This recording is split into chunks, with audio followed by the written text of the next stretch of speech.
fisika. Ilmu fisika itu sangat menarik. Yuk kita mulai. Nah, sebelum kita mulai, kita awali pembelajaran hari ini sama-sama dengan membaca basmalah. Bismillahirrahmanirrahim. Oke kelas, kita masuk ke bab baru, yaitu yang akan kita bahas adalah bab pengukuran.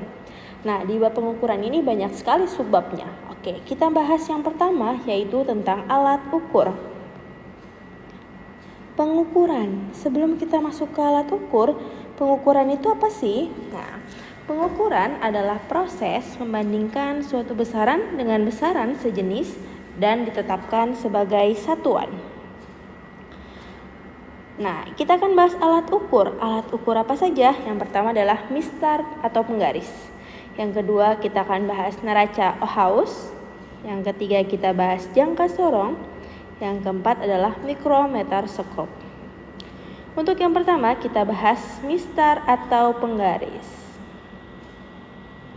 Oke, sudah tidak asing ya kalian untuk membahas mistar atau penggaris.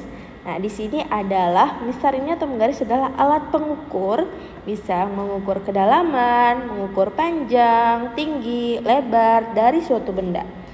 Nah, mistar ini sudah banyak sekali kalian temukan dari sejak SD, bahkan TK mungkin. Nah, di sini ada contohnya. Di sini ada sebuah pensil dan sebuah spidol diukur dengan sebuah penggaris.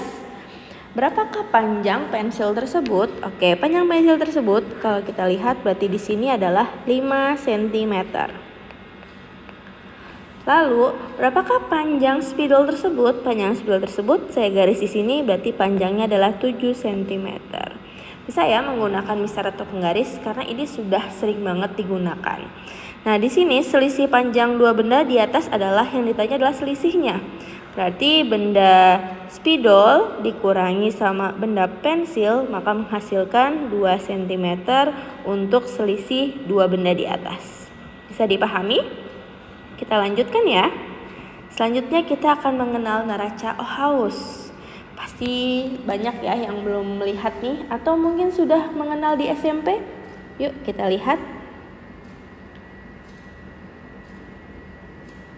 Wow, neraca Ohaus. Di sini ada 5 bagian yang harus kalian ketahui di neraca Ohaus. Ada tempat beban, tombol kalibrasi, pemberat anting, lengan neraca, garis kesetimbangan di titik 0.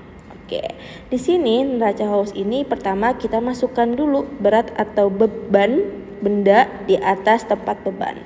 Lalu kita buat agar setimbang antara sisi kiri dengan sisi kanan agar kita mendapatkan hasil yang lebih teliti. Selanjutnya, di sini neraca Ohaus merupakan alat untuk mengukur massa.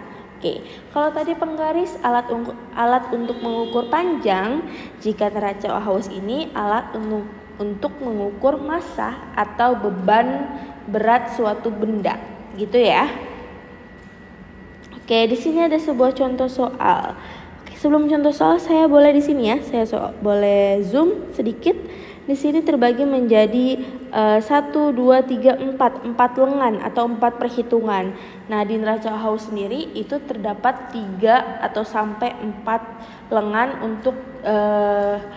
untuk mendapatkan hasil tingkat ketelitian dari beban suatu benda. Oke, nah di sini kita lihat contoh soal yang pertama yaitu adalah lengan belakang, lengan tengah dan lengan depan. Berarti di sini ada sebuah neraca Ohaus dengan perhitungan 3 lengan. Oke. Nah, di 3 lengan ini kita harus perhatikan dulu lengan yang pertama yaitu adalah di posisi yang ini ya, berhentinya ternyata. Berarti kita bisa ditulis lengan pertama itu mendapatkan hasil 300 gram. Lalu dilihat lengan kedua itu berhenti di titik 70. Berarti di sini bisa dituliskan lengan kedua di 70 gram. Di lengan ketiga ternyata di sini adalah titik yang dimana adalah 5 tapi setelah 5. Jadi nggak pas di angka 5 dia berhentinya. Berarti poin ketiganya adalah dia posisinya 5,4 gitu ya. Nah, sampai sini belum berakhir karena dari perhitungan atau data yang di atas kita harus jumlahkan terlebih dahulu. Oke, kita jumlahkan. Berapakah hasilnya? 375,4 gram.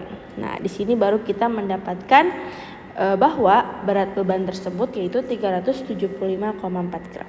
Oke. Next slide, ternyata ada satu contoh soal lagi. Ini juga masih 3 lengan. Kita bahas yang pertama berarti mendapatkan angka berapa itu? Oke, yang pertama mendapatkan 200 gram. Lalu yang kedua, kita lihat posisinya di 20, berarti mendapatkan 20 gram. Untuk yang ketiga, berapakah? Untuk yang ketiga kita zoom ya. Oke, tepat di angka 1. Tepat di garis 1 ya. Nah, berarti ini adalah 1. Oke, kita jumlahkan, maka hasilnya adalah 221 gram. Mudah ya.